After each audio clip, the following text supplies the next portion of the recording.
this is how you make a paper plane.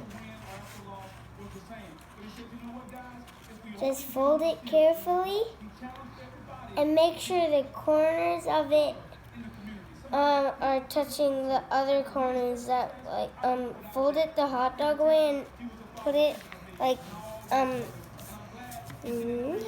way, so.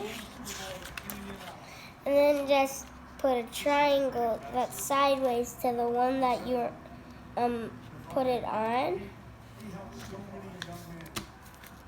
And then do the same one.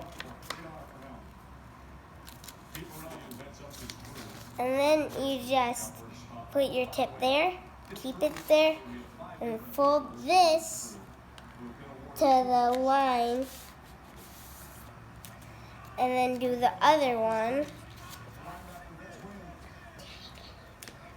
It might not look perfect like mine, but still will fly good.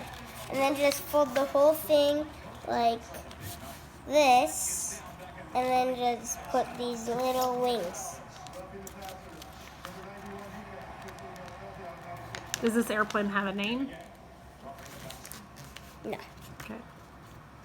Then what do? And then you test it. I made it in the basket. Now it's my turn.